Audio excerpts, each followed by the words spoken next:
Good morning. I'm here with Director Kevin Guthrie, Jimmy Petronis, our CFO, Gracia Check, FEMA Regional Administrator. As of 7 a.m., Hurricane Ian is located roughly 80 miles south-southwest of Charlotte County, and it's moving north-northeast at 10 miles per hour. It is now a Category 4 hurricane with maximum sustained winds of up to 155 miles per hour. That is knocking on the door of a Category 5 storm. We expect landfall in southwest Florida later today as a major hurricane and will slowly move across the central Florida peninsula before exiting the northeast Florida coast probably sometime on Thursday. Much of southern Florida is already experiencing impacts from the storm as it moves closer to landfall. There have been several tornado warnings issued during the overnight hours, and we expect to see that continue today.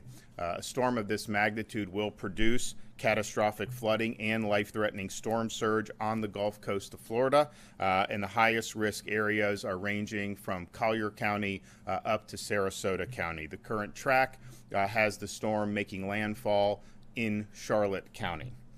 If you are in any of those counties, it's no longer possible to safely evacuate. It's time to hunker down and prepare for this storm. This is a powerful storm that should be treated like you would treat if a tornado was approaching your home. If you're out on the roads, get to a safe place as soon as possible. There's more than 200 shelters open in just the southwest Florida region alone. We're already seeing bridge closures. The Skyway Bridge is closed now, going from Manatee to Pinellas counties.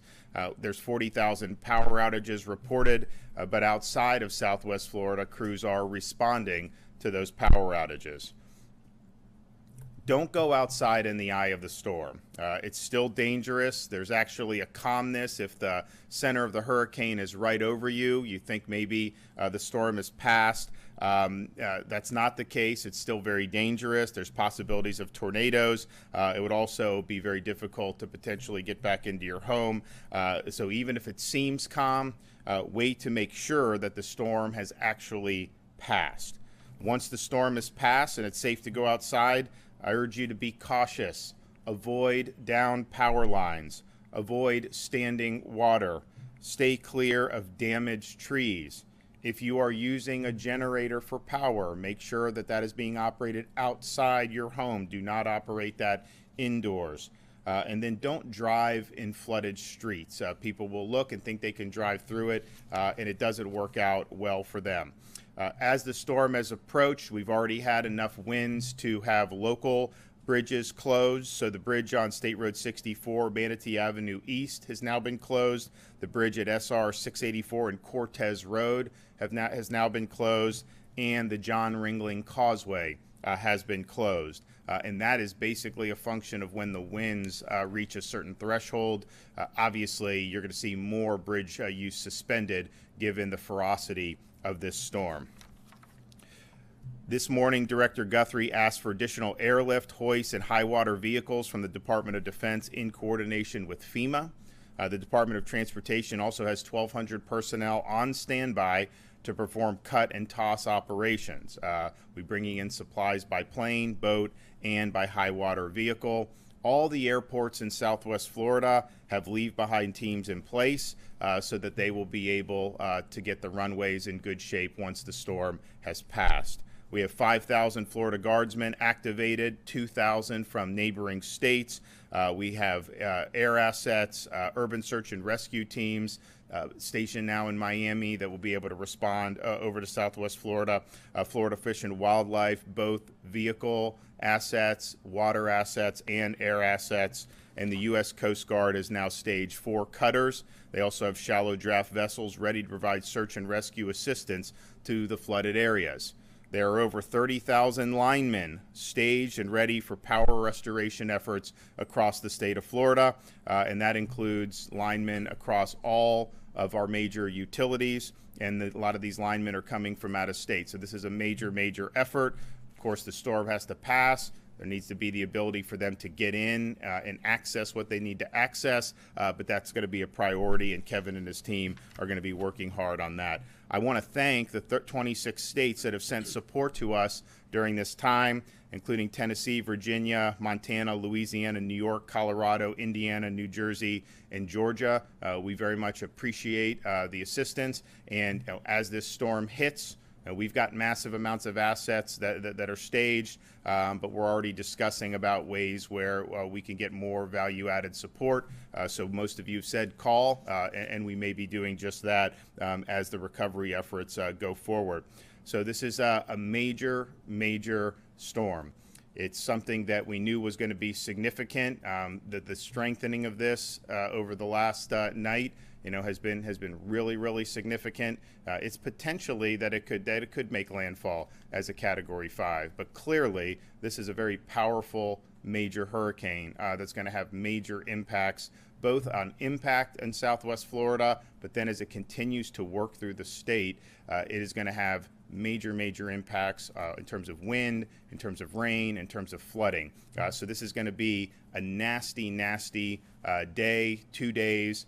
Probably we think now it will be exiting the peninsula sometime on Thursday. Yesterday, based on how fast it was moving, thought maybe it would be till the wee hours of Friday morning. So this is going to be a rough stretch. We're here to respond to the areas that are affected once the storm is passed. Local emergency responders are standing by, ready to go. I think most people heeded the warnings of doing the evacuations in those very sensitive locations, but not everyone may have done that. And so we understand that a storm of this magnitude, there's going to be a need, to begin those rescue efforts apace. Kevin Guthrie is here for an update from Florida DEM. Thank you, Governor. Hurricane Ian, as the governor has mentioned, is projected to make landfall this afternoon on the Charlotte County coast. This will cause life-threatening storm surge, flooding. Tropical storm force winds will be felt throughout the entire state, and even isolated tornadoes. I urge Floridians who have made the decision to shelter in place, to stay indoors, and stay off the roads. You do not want to be outdoors or on the roads as a storm of this size is making landfall in your area. It is extremely dangerous. If you have battery-operated or hand-crank weather radios, you should be checking them now, changing the batteries, making sure that they work. Power outages will occur. If you get a weather alert for a tornado, and as the governor has already mentioned, if you're in the Southwest Florida area, you should make the same preparations as if it is a tornado going over your house. Get to an interior room, free of windows. Have stuff to be able to protect your head and body from the debris, such as a blanket, sleeping bag, mattress, or even potentially helmets. If there are flash flood warnings in your area, remember, it is never safe to walk or drive through flooded areas. We continue to coordinate with all of our electrical partners. As the governor's mentioned, there are over 30,000 linemen staged throughout the city, from north central Florida all the way down to Miami. As areas in South Florida and the Keys begin to experience power outages, remember to contact your service provider, not 911, for power restoration. You can also keep your refrigerators shut, open them as little as possible to help preserve your perishable items. If you're using a generator, as we've been saying now for days, remember to keep it elevated on a hard surface, away from doors and windows, outside of garages. This will help you stay safe. If residents have any questions about resources for Hurricane Ian, I urge them to reach out to their local emergency management or public safety office. This storm is here. It is imminent. I can tell you it is a Cat 4 hurricane, nearly a Cat 5. I know all of the emergency management directors in Southwest Florida very well. Combined, they have over 200 years of experience. They're preparing and they're expecting a Cat 5. So please stay indoors, stay away from windows, get to an interior location of your house. If anyone has any questions and they still have phone service, if you need to contact the state to ask for assistance, we have a cell assistance information line. That number is 1-800-342-3557. That is 1-800 888-342-3557. As always, please follow us on our social media at Facebook and our Twitter page at FLCERT. Thank you, Governor, for your leadership. Jimmy? Thank you, Governor. Florida's urban search and rescue teams are staged in Miami and also in Central Florida. We have over 600 resources to bear. We have FEMA teams that have come in from out of state. We have Virginia 1 and 2 that just literally came back from Puerto Rico in Miami, also there to assist. Out of the 8 teams in Florida, 5 are activated. They will have search and rescue dogs. They will have swiftwater boats. They will go from door to door with engineers and trauma surgeons as soon as it is safe for them to make access to those neighborhoods. They will go from door to door to administer life-saving support through their missions. When it comes to hurricane response, I will put the state of Florida up against any of the 50 states. We have the best professionals, and Governor, this is the largest response I've ever seen in the state. It's amazing work that you and your team have done. They've been training for their entire lives for this mission. Please stay safe, and as the governor said, hunker down. Now's not the time to hit the roads. Okay, so we will be, of course, monitoring the impacts as soon as the storm moves its way through any given part of the state. The priority is going to be to get personnel in there to be able to launch rescue efforts, and then obviously pave the way so that we can bring in more supplies to the airports, clearing roads so that our linemen can get in there and restore power. So all of that is standing by. But this is going to be a major storm. You've been following the tracks and seeing, obviously we knew for quite some time that it would be a major hurricane. Some of those tracks a couple days ago showed maybe it would weaken as it reached landfall further north.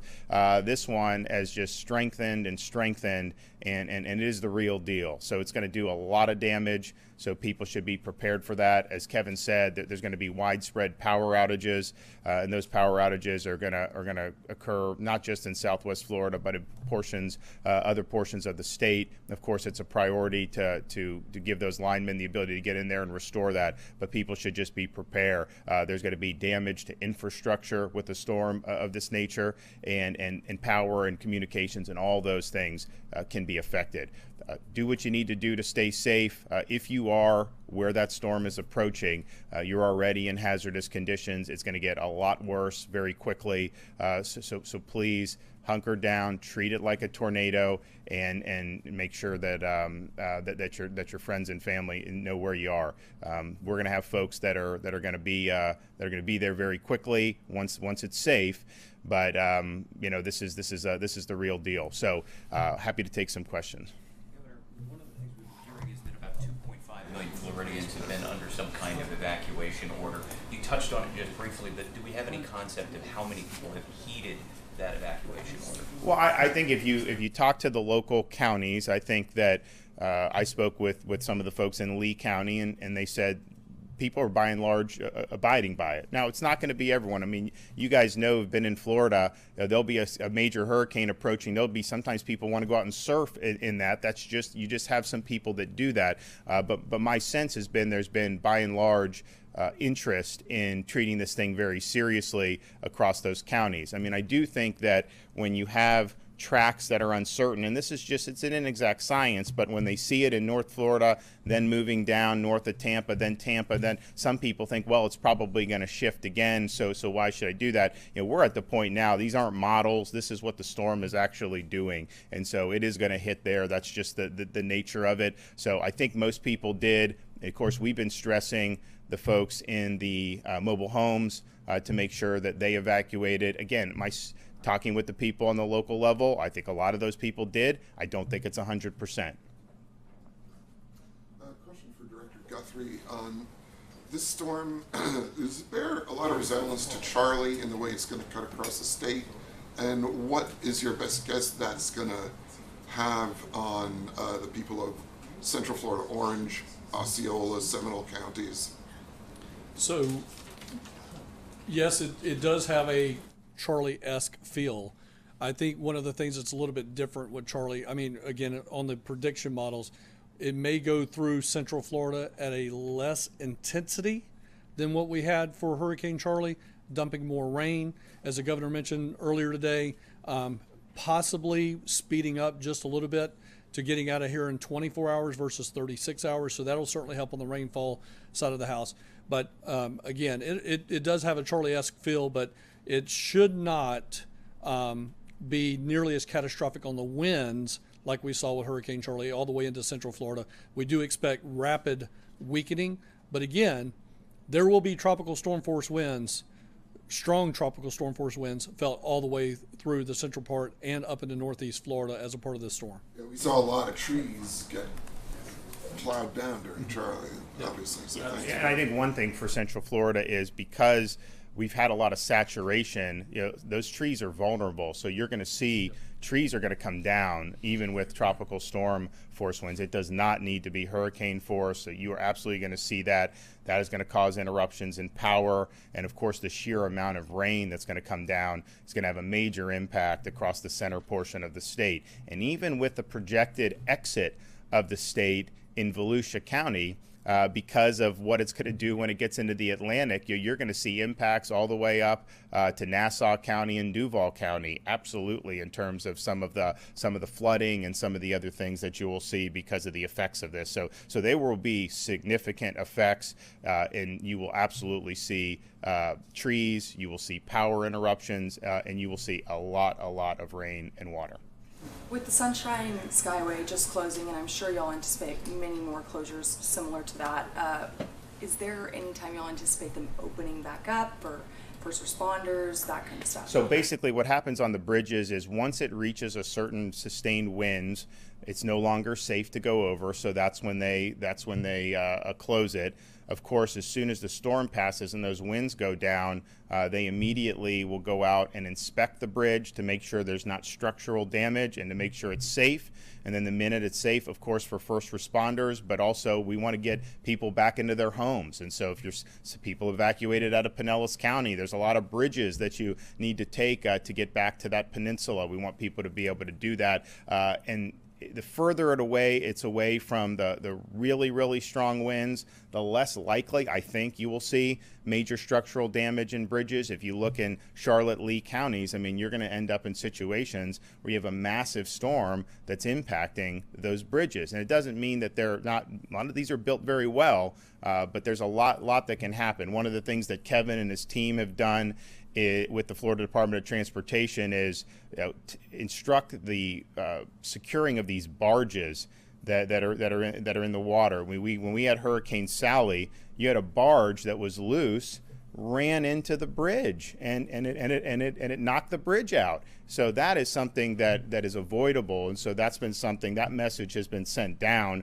that if the storm itself knocks out a bridge, that's Mother Nature, and we just got to work to remedy that. But if things are being left loose that are then going to ram into the bridge and cause that to be disabled, I mean, we worked really hard to get the bridge up in Northwest Florida back, but I mean, it takes time to be able to do it when it has that type of major impact like that. So all of that, there's sensitivity, the need to have the bridges open as soon as possible, but there's also sensitivity, the fact that you have 60-mile-an-hour sustained winds on one of those bridges. That's not a place that you want to be as a motorist, and quite frankly, it's not safe for our first responders even to be using that.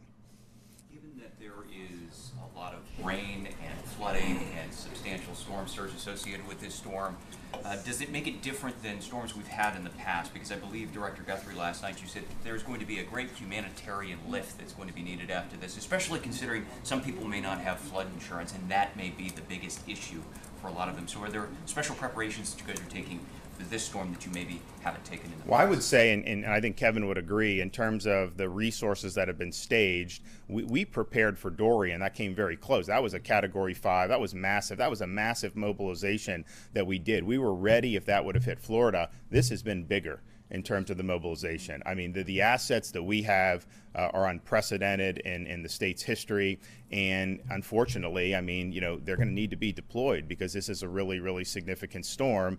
In terms of how people in the aftermath who have damage, So one of the things with the flood insurance is there's folks that are told, hey, if you're not in a flood zone, you don't need flood insurance, and so people buy homes and they don't get it. But the fact is that there are places outside of, quote, flood zones where you absolutely, in an event like this, could be impacted. So FEMA does have programs that can offer support, but the FEMA's support is not going to be equal to what you would have gotten in a flood insurance policy. And so that's going to be something that we're going to have to look very seriously at in terms of what the impacts are of that. There's a lot of folks that have a homeowner's policy, and sometimes they're told that could also be for flood, and those are just different policies. The homeowners is from the wind, direct storm damage, the flood insurance obviously from rising waters. There will be debates in people's policies about, okay, you had a Cat 4, maybe even a 5 hit. Yes, your home got flooded, but is that also direct storm damage and not flood? And can your homeowner insurance? So that'll be good. I know Jimmy will be involved in doing that to try to help Florida consumers. But yeah, there's going to be a lot of fallout from this in terms of getting people back on their feet. But that's why we've done the mobilization that we've done. Right now, it's about safety. I think most Floridians made the proper precautions to keep themselves safe. The ones that didn't, that may end up in harm's way, there's a lot of assets that are staged, and those are going to be deployed because we want to help people. I mean, even if they made a different decision, we're all in this together, we're going to do that. Once that kind of life-saving part of the operation is concluded, it's all about getting people back on their feet. And there may be some people that had nothing more than just losing power, but that's important to get them back to normalcy. There's others that may have really significant structural damages to their residence. They're going to need assistance, and so all of that will be part of what will be really an unprecedented effort in the history of the state. I'm going to be traveling into North Central Florida today to be able to meet with a lot of the linemen that we have staged. I think it's important to just thank them for what they're doing, because their quick response, be able to help get people back on the grid, really helps with the entire response effort. If you have everyone no power for weeks on end, like we have had in other storms, that makes everything else that we're doing difficult. I mean, I've been through these storms, prior to being in elected office, and it's like, okay, the power is going to go out. But then after a while, people just start to get antsy. It's human nature. And so the fact that they're here in really huge numbers, ready to go down and descend, they're not only doing their job, they're performing a public service for us. So we're appreciative of that, and we're going to thank them for that. And we will get them deployed. Kevin, FDOT, they're going to make sure that those roads get cleared as soon as possible. Now, some of that is going to be very, very difficult, because you're going to have a lot of debris, you're going to have a lot of trees. I mean, just think Hurricane Michael. There were some places at Category 5. I mean, it's like the whole forest came down almost on some of these roads. This is knocking on the door of that, and it's going to cause a lot of damage. And so that's going to be a huge priority. It's going to take a lot of manpower, but we're going to use the resources that we need to get it done. Okay, thank you.